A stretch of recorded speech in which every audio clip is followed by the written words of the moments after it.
നമസ്കാരം. ഇന്ന് നമ്മുടെ ഒരു പുതിയ വീഡിയോ തമ്പനയില് കണ്ട പോലെ അമേരിക്കൻ മസിൽ ഡോഡ്ജ് ചാർജർ.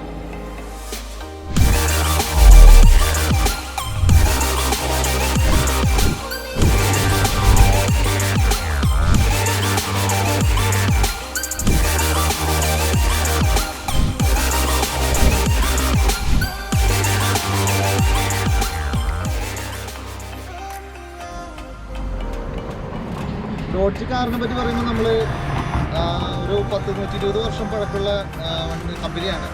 അതിൽ തന്നെ അവരുടെ മെയിൻ പ്രൊഡക്ഷൻ എന്ന് പറഞ്ഞു കഴിഞ്ഞാൽ ചാർജറും ചലഞ്ചറും, അതാണ് അവരുടെ മെയിൻ സ്പോർട്സ് കാർ വരുന്നത്. അതിൽ ചാർജർ ഫസ്റ്റ് പ്രൊഡക്ഷൻ തന്നെ സ്റ്റാർട്ട് ചെയ്തത് 1966-ലാണ്. ഇപ്പോഴുള്ള മോഡൽ എന്ന് പറഞ്ഞാൽ 7th ജനറേഷനാണ്. നിങ്ങൾ ഹോളിവുഡ് മൂവീസിലൊക്കെ കണ്ടിട്ടുണ്ടാവും ചാർജറും ചലഞ്ചറും. അമേരിക്കൻ പോലീസൊക്കെ യൂസ് ചെയ്യുന്നത് ചാർജറാണ്. അതുപോലെ നമ്മുടെ ഫേമസ് മൂവി ആയിട്ടുള്ള ഫാസ്റ്റ് ആൻഡ് ഫ്യൂരിയസിലൊക്കെ വിൻഡീസിലൊക്കെ യൂസ് ചെയ്യുന്നത് ചലഞ്ചർ. ഇതിൻ്റെ എൻജിൻ സ്പെസിഫിക്കേഷൻസ് പറയുകയാണെങ്കിൽ 3.6 ലിറ്റർ എൻജിനാണ്, 3600 cc, ഓൾമോസ്റ്റ് 300 bhp ആണ് ഇതിൽ വരുന്നത്. ഇതിൽ ഉപയോഗിച്ചിരിക്കുന്നത് 8 സ്പീഡ് ഓട്ടോമാറ്റിക് V6 എൻജിനാണ്. അതാണ് ഇതിൻ്റെ ഒരു എൻജിൻ സ്പെസിഫിക്കേഷൻസ്.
ചാർജറിൽ ഒരു അഡ്വാൻറ്റേജ് എന്ന് വെച്ച് കഴിഞ്ഞാൽ ആക്ച്വലി സാധാരണ ഈ സെഗ്മെൻറ്റിൽ 4 വെർഷനാണുള്ളത്, 4 വണ്ടിയാണുള്ളത് കോമ്പറ്റീഷൻ. ഒന്നാമത്തെ വന്നിട്ട് ഫോർഡ് മസ്റ്റാങ്, പിന്നെ ഷവർലെൻ്റെ ക്യാമറോ, പിന്നെ ഇതിൻ്റെ തന്നെ ചാർജർ, ഇതിൻ്റെ ചലഞ്ചറും ഡോഡ്ജിൻ്റെ തന്നെ. പക്ഷേ ഇതിലൊരു അഡ്വാൻറ്റേജ് വെച്ച് കഴിഞ്ഞാൽ ഇത് 4 ഡോറാണ്. അപ്പോൾ നമുക്ക് ഫാമിലി ആയിട്ടുള്ളവർക്കും ബാക്ക് സൈഡിലുള്ള ലെഗ് റൂമൊക്കെ അത്യാവശ്യം ഉണ്ട്, നമുക്ക് കംഫർട്ടബിളാണ് ഇരിക്കാൻ പറ്റും. പിന്നെ അത്യാവശ്യം ഗ്രൗണ്ട് ക്ലിയറൻസ് ഉണ്ട്, ഫുഡ് സ്പേസ് ഉണ്ട്. അപ്പോൾ നമുക്ക് ഫാമിലി ആയിട്ടുള്ളവർക്ക് ഈ വണ്ടി യൂസ് ചെയ്യാൻ നല്ല വണ്ടിയാണ്.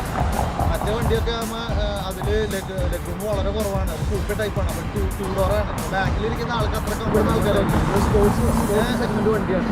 അപ്പോൾ അതുകൊണ്ട് തന്നെ അതിൽ ബേസിക് ആയിട്ടുള്ള എല്ലാ ഫീച്ചേഴ്സും ഉണ്ടാവും തന്നെ. അതായത് എയർ ബാഗ്സ്, 4 ഡിസ്ക് ബ്രേക്ക്, പിന്നെ ABS, EBD, പിന്നെ എല്ലാ സൗകര്യങ്ങളും എല്ലാ ബേസിക് ആയിട്ടുള്ള എല്ലാ സേഫ്റ്റി ആസ്പെക്ട്സ് ഇതിൽ ഉണ്ടാവുന്നതാണ്.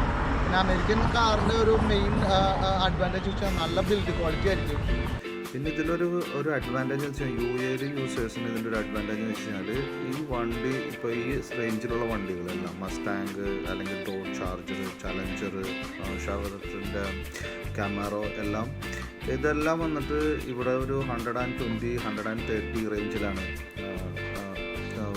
120,000 അതായത് ഒരു 1,20,000, 1,30,000 ദിർഹമാണ്. അതായത് നമ്മുടെ നാട്ടിലൊരു 25 ലക്ഷം രൂപ ആ റേഞ്ചിലൊക്കെയാണ് ഈ പ്രൈസ് വരുന്നത്. പക്ഷേ ഇങ്ങനത്തെ വണ്ടികൾ ഇപ്പോൾ നമ്മുടെ നാട്ടിൽ ആക്ച്വലി ഇപ്പോൾ ഫോർഡ് മസ്റ്റാങ്കൊക്കെ ഒരു 65 ലക്ഷം, 70 ലക്ഷം രൂപയുണ്ട്. കാരണം വെച്ച് കഴിഞ്ഞാൽ ലക്ഷറി ടാക്സും പിന്നെ അഡീഷണൽ റോഡ് ടാക്സ്, വാറ്റ്, അങ്ങനത്തെ ഒത്തിരി ചാർജസ് അഡീഷണൽ വരുന്നുണ്ട്. അപ്പോൾ അതുകൊണ്ട് ഇവിടുത്തെ most of the users Indian കസ്റ്റമേഴ്സാണ് ഇവിടെ UAE യൂസ് ചെയ്യുന്നത്. കാരണം വെച്ച് കഴിഞ്ഞാൽ അവർക്ക് ഇവിടെ യൂസ് ചെയ്യുമ്പോൾ വളരെ ചീപ്പായിട്ട് വണ്ടി യൂസ് ചെയ്യാൻ പറ്റും. പിന്നെ ഇവിടെ റോഡ് ടാക്സ് ഒന്നുമില്ല. അപ്പോൾ അതിൻ്റെതായ ഒരു അഡ്വാൻറ്റേജ് ഉണ്ട്. റേറ്റ് വളരെ 3-1 പ്രൈസാണ് വരുന്നത് ഇവിടെ. ഈ വണ്ടിയിൽ വേറൊരു പ്രത്യേകത ഞാനിപ്പോൾ ഓണേഴ്സ്, അതായത് ഓടിക്കുന്നവരുടെ അടുത്ത് ചോദിച്ചു പറഞ്ഞത്, ഈ വണ്ടിയിൽ വന്നിട്ട് മ്യൂസിക് സിസ്റ്റം ഇച്ചിരി വീക്കാണെന്നാണ് അവർ പറഞ്ഞത്. മ്യൂസിക് സിസ്റ്റം അത്ര പെർഫെക്റ്റ് അല്ല എന്നാണ് ഞാൻ അറിഞ്ഞത്. പക്ഷേ ബിൽഡ് ക്വാളിറ്റിയുടെ കാര്യത്തിലും സേഫ്റ്റിയുടെ കാര്യത്തിലും ഒന്നും ഒരു കോംപ്രമൈസ് ഇല്ല. പിന്നെ ഫീച്ചേഴ്സ് വൈസ് ഈ വണ്ടിയിൽ ആസ് ഇറ്റ് ഈസ് നമുക്ക് എല്ലാ വണ്ടിയിലും വരുന്ന പോലെ തന്നെ എയർ ബാഗ്സ്, ABS, EBD, പിന്നെ ഡിസ്ക് ബ്രേക്ക്, പിന്നെ ടച്ച് സ്ക്രീൻ റിവേഴ്സ് ക്യാം, പിന്നെ അങ്ങനത്തെ എല്ലാ പവർ സീറ്റ്സ്, എല്ലാ അഡ്ജസ്റ്റ്മെൻറ്റ്സും ഉണ്ട്. ഇതാണ് ഇതിൻ്റെ വണ്ടിയെ കുറിച്ച് പറയാനുള്ളത്.